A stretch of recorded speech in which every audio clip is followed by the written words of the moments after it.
नमस्कार, vision IAS के news today के इस अंक में आप सभी का स्वागत है। इस अंक में हम आपके लिए लेकर आए हैं यूपीएससी परीक्षा की दृष्टि से महत्वपूर्ण कुछ अहम खबरें। इस अंक के साथ मैं हूं दिव्या तोमर। आइए सबसे पहले बात करते हैं इस अंक की हेडलाइंस के बारे में। अमेरिकी वैज्ञानिकों ने नाभिकीय संलयन अभिक्रिया में दूसरी बार नेट एनर्जी गेन प्राप्त करने में सफलता प्राप्त की। लैंसेट में प्रकाशित एक अध्ययन के मुताबिक अतिरिक्त पोषण समर्थन से तपेदिक के मामलों और मृत्यु दर में कमी की जा सकती है। भारतीय अंतरिक्ष अनुसंधान संगठन के अनुसार सूर्य का अध्ययन करने वाले भारत के पहले मिशन आदित्य L1 मिशन के प्रक्षेपण की तैयारी की जा रही है। गुजरात के गांधीधाम में तरल नैनो डाई अमोनियम फॉस्फेट संयंत्र का उद्घाटन किया गया। तमिलनाडु ने कर्नाटक द्वारा कावेरी नदी से तुरंत जल छोड़ने की मनाही पर सर्वोच्च न्यायालय की शरण ली। और महामारी के बाद गैर प्रशुल्क बाधाओं का प्रसार वैश्विक व्यापार को बढ़ावा देने के भारत के प्रयासों को बाधित कर रहा है। और आइए अब खबरों पर विस्तार से चर्चा करते हैं।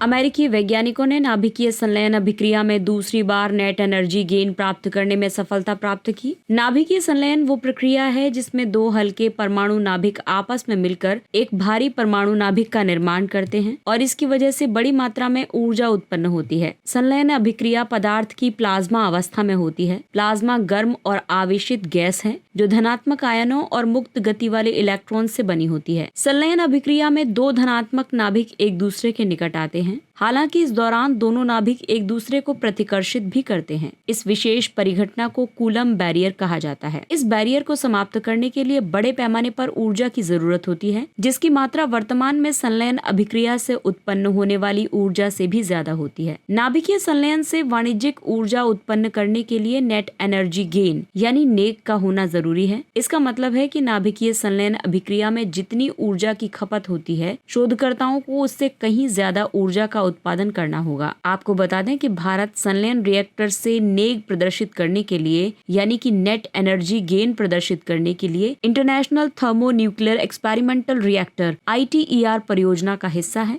भारत ने स्वयं भी अपने स्वदेशी टोकामक आदित्य और अर्ध स्वदेशी steady state super conducting tokamak का निर्माण किया है। परमाणु संलयन का महत्व इसलिए भी है क्योंकि ये विद्युत का स्वच्छ और सुरक्षित स्रोत है, क्योंकि ये कोई भी ग्रीन हाउस गैस उत्सर्जित नहीं करता है। 1 किलोग्राम संलयन ईंधन 10 मिलियन किलोग्राम जीवाश्म ईंधन जितनी ऊर्जा प्रदान कर सकता है। संलयन के लिए कच्चा माल हाइड्रोजन होता है, ये प्रचुर मात्रा में उपलब्ध है। वहीं विखंडन अभिक्रिया में कच्चे माल के रूप में यूरेनियम का इस्तेमाल होता है, जो सीमित मात्रा में ही उपलब्ध है। तो विखंडन यानी फ्यूजन के तहत एक बड़ा परमाणु 2 या 2 से अधिक छोटे परमाणुओं में विभाजित होता है। इसमें ईंधन का प्रकार है यूरेनियम और प्लूटोनियम। इसके बाय प्रोडक्ट है प्रयुक्त परमाणु ईंधन। वहीं फ्यूजन के तहत 2 या 2 से अधिक हल्के परमाणु जुड़कर एक बड़े परमाणु का निर्माण करते हैं। इसमें ईंधन का प्रकार है हाइड्रोजन और इसका बाय प्रोडक्ट है हीलियम।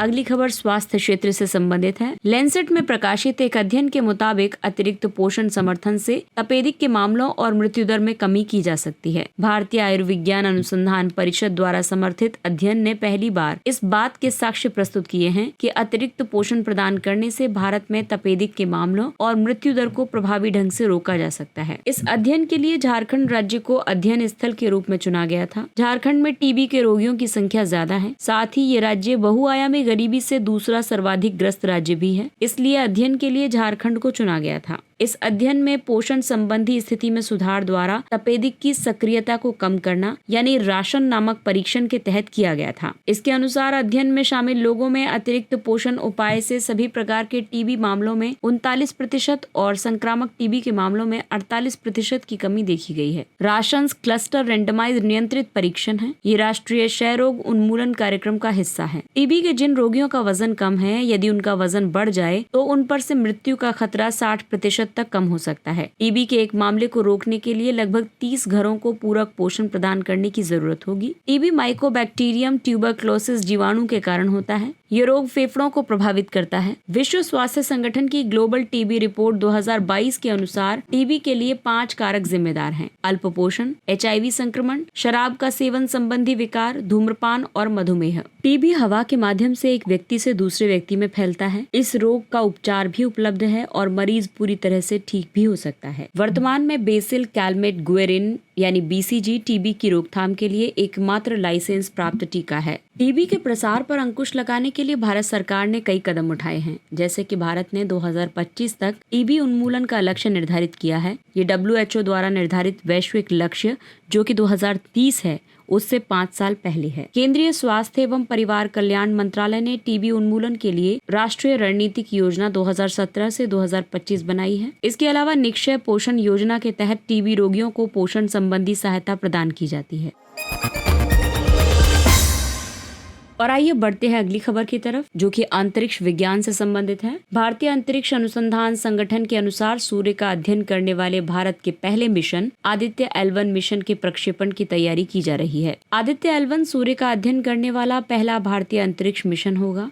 इसे ध्रुवीय उपग्रह प्रक्षेपण यान PSLV XL से प्रक्षेपित किया जाएगा। इसे सूर्य पृथ्वी प्रणाली के लैग्रेंज बिंदु 1 के चारों ओर एक प्रभामंडल कक्षा में स्थापित किया जाएगा, जो पृथ्वी से लगभग 1.5 मिलियन किलोमीटर दूर है। L1 पॉइंट पर स्थापित करने का सबसे बड़ा लाभ ये है कि यहाँ से सूर्य का अध्ययन बिना किसी प्रक्षादन यानी कि ऑकल्टेशन या फिर ग्रहण के निरंतर किया जा सकता है। लैग्रेंज पॉइंट्स अंतरिक्ष में ऐसे बिंदु हैं जहाँ दो पिंडों वाली प्रणालियों जैसे कि सूर्य और पृथ्वी का उदाहरण लें तो इनका गुरुत्वाकर्षण बल इतने आकर्षण और प्रतिकर्षण उत्पन्न करते हैं कि इस बिंदु पर कोई पिंड स्थिर बना रहता है। इस मिशन में कुल 7 पेलोड हैं। इनमें से 4 सूर्य का सुदूर संवेदन करने वाले पेलोड हैं, जबकि अन्य 3 अपनी जगह पर ही L1 का पर्यवेक्षण करेंगे। आदित्य L1 का उद्देश्य है सूर्य के कोरोना, सौर उत्सर्जन, सौर पवनों, सौर ज्वालाओं और कोरोनल मास इजेक्शन का अध्ययन करना। ये 24 घंटे सूर्य का चित्र लेगा। आदित्य L1 मिशन का महत्व ये है कि ये सूर्य के बारे में महत्वपूर्ण जानकारी प्रदान करेगा। ये कोरोनल हीटिंग की समस्या, सौर ज्वाला से पूर्व की स्थिति और सौर ज्वाला संबंधी गतिविधियों और उनकी विशेषताओं के बारे में बताएगा। इसके अलावा अंतरिक्ष मौसम की गतिकी और कण तथा फील्ड का विस्तार के संबंध में भी बताएगा। इसके अलावा अन्य सौर मिशन हैं नासा का पार्कर सोलर प्रोब, यूरोपीय अंतरिक्ष एजेंसी की सोलर एंड हेलियोस्फेरिक वेधशाला, चीन का Kuafu 1 solar probe. Aditya L1 mission के पेलोड हैं सुदूर संवेदन पेलोड में हैं visible emission line coronagraph, solar ultraviolet imaging telescope, solar low energy x-ray spectrometer, high energy L1 orbiting x-ray spectrometer. इसके अलावा 3 जो हैं वो स्वस्थानीय पेलोड हैं, जिनमें शामिल है Aditya solar wind particle experiment यानी SPAX, plasma analyser package for Aditya यानी पापा, और अगला है advance try axial high resolution digital मैग्नोमीटर। Gujarat के गांधीधाम में तरल नैनो डाई अमोनियम फॉस्फेट संयंत्र का उद्घाटन किया गया। नैनो DAP नैनो प्रौद्योगिकी पर आधारित एक कृषि इनपुट है। ये पौधों में नाइट्रोजन और फास्फोरस जैसे पोषक तत्वों की आपूर्ति करता है। Indian farmers fertilisers cooperative limited यानी इफ्को नैनो उर्वरक का उत्पादन करने वाली विश्व की पहली कंपनी है। नैनो उर्वरक अत्यधिक दक्ष उर्वरक होते हैं। ये महीन दानों के माध्यम से फसलों को नाइट्रोजन जैसे पोषक तत्व प्रदान करते हैं। नैनो डाई अमोनियम फॉस्फेट के लाभ इसलिए भी हैं क्योंकि ये पौधों की पत्तियों में क्लोरोफिल की मात्रा, प्रकाश संश्लेषण की दर में वृद्धि करके फसलों की उत्पादकता में बढ़ोतरी करता है। इससे किसानों की इनपुट लागत में कमी आती है और इस तरह से किसानों की आय में वृद्धि होती है। इससे उत्पादित किए गए खाद्यान्न की पोषण गुणवत्ता में बेहतर प्रोटीन और अन्य पोषक तत्व शामिल होते हैं। इससे रासायनिक उर्वरकों के उपयोग में कमी आती है। ये फॉस्फेटिक उर्वरकों के अतिशय उपयोग को कम करके मृदा, वायु और जल प्रदूषण को कम करता है। इसका भंडारण और परिवहन आसान होता है। पारंपरिक DAP की तुलना में इसकी कम मात्रा की आवश्यकता होती है और साथ ही ये लागत प्रभावी है और पर्यावरण के अनुकूल है। उर्वरकों के उपयोग में सुधार के लिए कई और भी कदम उठाए गए हैं, जैसे कि प्रधानमंत्री धरती माता की उर्वरता की बहाली, जागरूकता, पोषण और सुधार के लिए कार्यक्रम यानी PM प्रणाम शुरू किया गया है। गुजरात में नैनो यूरिया उर्वरक संयंत्र की स्थापना की गई है। नीम लेपित यूरिया को बढ़ावा दिया जा रहा है और जैविक उर्वरकों को बढ़ावा देने के लिए बाजार विकास सहायता की शुरुआत की गई है। तमिलनाडु ने कर्नाटक द्वारा कावेरी नदी से तुरंत जल छोड़ने की मनाही पर सर्वोच्च न्यायालय की शरण ली है। केरल, कर्नाटक, तमिलनाडु और पुदुचेरी के बीच कावेरी जल बंटवारे का विवाद 1924 के एक समझौते से चला आ रहा है। समझौते के अनुसार तमिलनाडु और पुदुचेरी को अधिशेष जल का 75% प्राप्त होगा और कर्नाटक को 23% तथा शेष केरल को मिलेगा। वर्ष 1974 में कर्नाटक ने ये असंतोष जताया था कि समझौते ने कावेरी नदी बेसिन में कृषि गतिविधियों को विकसित करने की उसकी क्षमता को सीमित कर दिया है। इसके बाद उसने कावेरी नदी पर जलाशयों का निर्माण करना शुरू कर दिया था। कर्नाटक के इस कदम ने तमिलनाडु के लिए विशेष रूप से डेल्टा क्षेत्र में फैली कृषि भूमि के समक्ष चुनौती पैदा कर दी। वर्ष 1990 में कावेरी जल विवाद अधिकरण का गठन किया गया था और इसने 2007 में अपना अंतिम निर्णय दिया था। वर्ष 2018 के सर्वोच्च न्यायालय के एक फैसले के मुताबिक कर्नाटक को कावेरी नदी का 284.75 हजार मिलियन क्यूबिक फीट जल मिलेगा और तमिलनाडु को 404.25 हजार मिलियन क्यूबिक फीट जल मिलेगा और केरल को 30 टन मिलियन क्यूबिक फीट और पुडुचेरी को 7 टन क्यूबिक मिलियन फीट जल मिलेगा। जल से संबंधित और भी कई प्रावधान हैं। आपको बता दें कि जल जो है वो राज्य सूची में शामिल है। ये राज्य सूची की प्रविष्टि 17 में आता है, जिसमें जल आपूर्ति, सिंचाई और नहरें तथा जल अपवाह राज्य सूची का विषय है। संघ सूची की प्रविष्टि 56 में जल शामिल है। इसमें अंतर्राज्यीय नदियों और नदी घाटियों का विनियमन एवं विकास केंद्र सरकार के हिस्से में है। वहीं संविधान का अनुच्छेद 262 ये प्रावधान करता है कि केंद्र अंतर्राज्यीय नदियों के जल से संबंधित विवादों का न्याय निर्णय कर सकता है। संसद ने अनुच्छेद 262 द्वारा प्रदत्त शक्ति का उपयोग करते हुए अंतर्राज्यीय जल विवाद अधिनियम 1956 पारित किया है। कावेरी नदी कर्नाटक में पश्चिमी घाट की ब्रह्मगिरी पहाड़ियों में स्थित तला कावेरी से निकलती है। इसे अक्सर दक्षिण की गंगा भी कहा जाता है। कावेरी नदी की सहायक नदियां हैं हरंगी, हेमवती, काबिनी, शिमशा, अर्कावती और अमरावती। और आइए अब बात करते हैं अगली खबर के बारे में। महामारी के बाद गैर प्रशुल्क बाधाओं का प्रसार वैश्विक व्यापार को बढ़ावा देने के भारत के प्रयासों को बाधित कर रहा है। प्रशुल्क यानी टैरिफ वो कर है जो एक देश दूसरे देश से वस्तुओं और सेवाओं के आयात पर लगाता है। प्रशुल्क के अलावा अन्य नीतिगत उपाय जो आयात को प्रभावित करते हैं या प्रतिबंधित करते हैं, उन्हें आमतौर पर गैर प्रशुल्क उपाय यानी NTMs कहा जाता है, यानी नॉन टैरिफ मेजर्स। जब नॉन टैरिफ मेजर्स को मनमाने तरीके से लागू किया जाता है और कुछ व्यापारिक साझेदारों पर इसे भेदभावपूर्ण ढंग से आरोपित किया जाता है, तो इससे व्यापार बाधित होता है। तब उन्हें NTBs कहा जाता है, यानी नॉन टैरिफ बैरियर्स कहा जाता है। यूरोपीय संघ के हालिया कार्बन बॉर्डर समायोजन तंत्र यानी CBAM को NTB के रूप में देखा जा रहा है। व्यापार और विकास पर संयुक्त राष्ट्र सम्मेलन अंकटाड ने नॉन टैरिफ मेजर्स को कई भागों में वर्गीकृत किया है, जिसमें पहला है तकनीकी उपाय। इसमें सैनिटरी और फाइटोसैनिटरी उपाय, व्यापार में तकनीकी बाधाएं और शिपमेंट से पूर्व निरीक्षण शामिल है। गैर तकनीकी उपाय जैसे कि गैर स्वचालित आयात लाइसेंसिंग, मूल्य नियंत्रण उपाय और प्रतिबंध आदि। वहीं निर्यात संबंधी उपायों में शामिल है निर्यात प्रतिबंध, औपचारिकताएं, उत्पादन आवश्यकताएं आदि। एक आकलन के मुताबिक भारत का 80% व्यापार किसी न किसी NTB से बाधित होता है। प्रमुख भारतीय निर्यात नियमित रूप से उच्च नॉन टैरिफ बैरियर्स का सामना कर रहे हैं। यूरोपीय संघ के संदर्भ में चाय, बासमती चावल, पशु उत्पाद, रसायन उत्पाद आदि शामिल हैं। जापान के संदर्भ में तिल के बीज, झींगा, औषधियाँ, परिधान आदि। और चीन के संदर्भ में मांस, मछली, डेयरी और औद्योगिक उत्पाद तथा संयुक्त राज्य अमेरिका के संदर्भ में फल और झींगा शामिल है। और आइए अब आपको बताते हैं कि नॉन टैरिफ बैरियर्स के प्रभाव को कैसे कम किया जा सकता है। इसको गुणवत्ता संबंधी मुद्दों के कारण अस्वीकृत किए जा रहे उत्पादों में घरेलू मानकों को कठोर बनाकर किया जा सकता है। इसके अलावा देशों के साथ द्विपक्षीय रूप से जुड़ना और विश्व व्यापार संगठन में भेदभावपूर्ण व्यवहार के मुद्दे को उठाकर इसको कम किया जा सकता है। साथ ही मुक्त व्यापार समझौतों के माध्यम से नॉन टैरिफ बैरियर्स से जुड़े मुद्दों का समाधान किया जा सकता है और अनुचित प्रतिबंधों के मामले में जवाबी कार्रवाई करके भी इसे कम किया जा सकता है। और आइए अब बात करते हैं कुछ अन्य महत्वपूर्ण सुर्खियों के बारे में। मीडिया प्रसारकों के लिए स्वविनियामक तंत्र। सर्वोच्च न्यायालय ने मीडिया प्रसारकों के लिए एक उन्नत स्वविनियामक तंत्र की आवश्यकता पर बल दिया है। मौजूदा स्वविनियामक तंत्र का प्रतिनिधित्व news broadcaster and digital association करता है। News broadcaster and digital association 27 समाचार और समसामयिकी के प्रसारकों का प्रतिनिधित्व करता है। ये दिशा निर्देशों के रूप में प्रसारण और प्रोग्रामिंग मानकों को जारी करता है। इसका अध्यक्ष सर्वोच्च न्यायालय का पूर्व न्यायाधीश न्यायाधीश होता है। NBDA अपने सदस्य प्रसारकों के लिए आचार संहिता और प्रसारण मानकों का प्रशासन करता है। ये उल्लंघन के मामले में 1 लाख रुपए तक का जुर्माना लगा सकता है। सर्वोच्च न्यायालय ने इस जुर्माना राशि को अपर्याप्त बताया है।